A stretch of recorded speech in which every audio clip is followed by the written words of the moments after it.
You think your $50,000 cash savings is a safety net.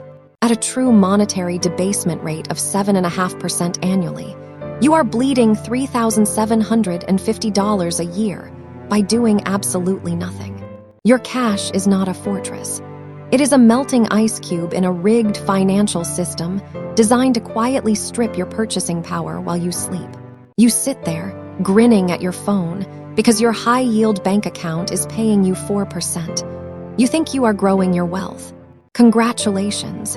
You only lost 3.5% of your life energy this year instead of 7%. This channel does not celebrate losing slowly.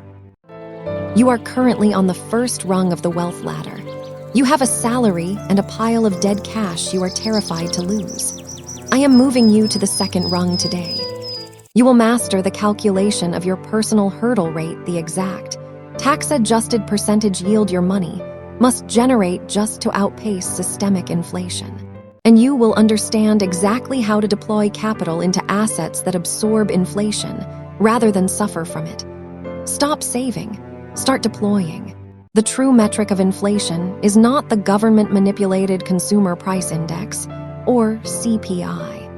The CPI is a curated basket of goods that gets swapped out the second steak, gets too expensive, and they tell you to eat chicken. The only metric that matters is the expansion of the M2 money supply, the total volume of cash, checking deposits, and easily convertible money circulating in the entire economy. When more fiat currency, money backed by nothing but government decree, is printed, the purchasing power of your existing dollars is diluted proportionally. It is exactly like a company issuing more shares.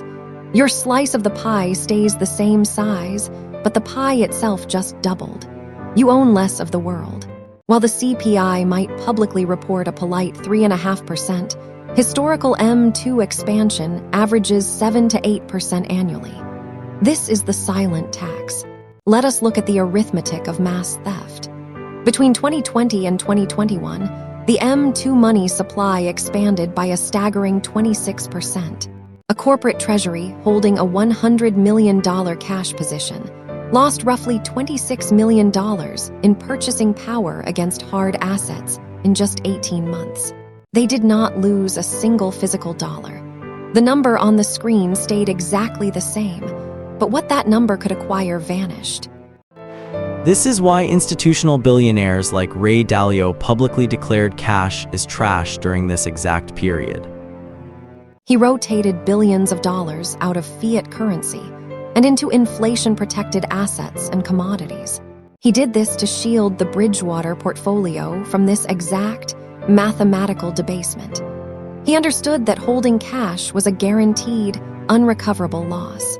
If a billionaire refuses to hold cash because it makes him poorer, why are you sitting on 50 grand in a checking account like a hoarding dragon?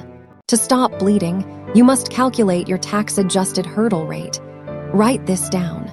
Because the government taxes the yield you make, you cannot simply aim for a 7% return to beat 7% inflation. If you make 7%, the government takes their cut, and you are left with 5%.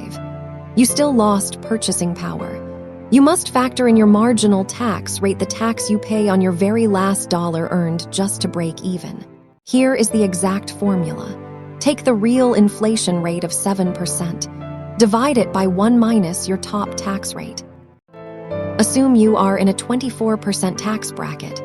1 minus 0.24 is 0.76. 7 divided by 0.76 is 9.21%.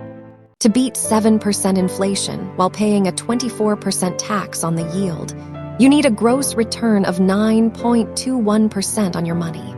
Anything less, and you are getting poorer. This is not abstract theory.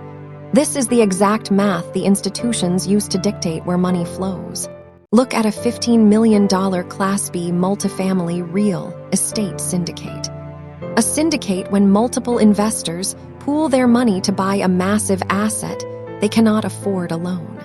The general partners, the operators who find and manage the deal structure, preferred returns at 8% plus equity upside.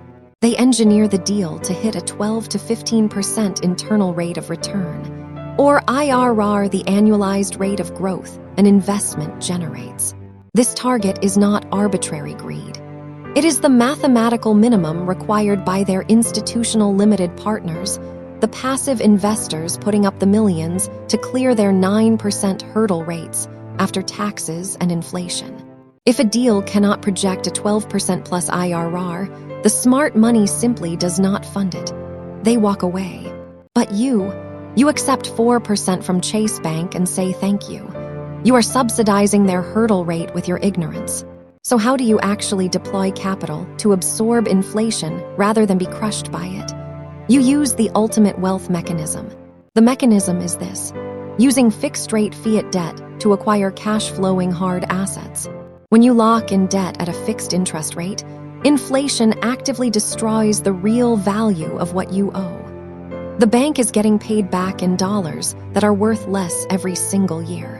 Simultaneously, that same inflation inflates the nominal value of your hard asset and the revenue it produces. You win on both sides of the ledger. Here are the numbers.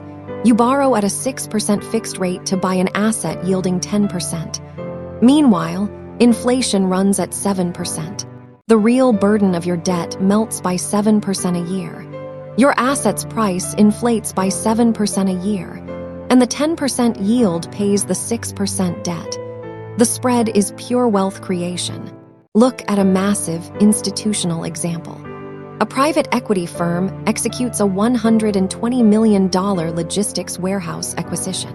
The buyer puts down $35 million in equity, their own cash, and takes an $85 million loan in fixed-rate debt.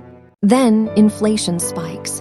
The commercial lease rates on that warehouse are tied to CPI by contract.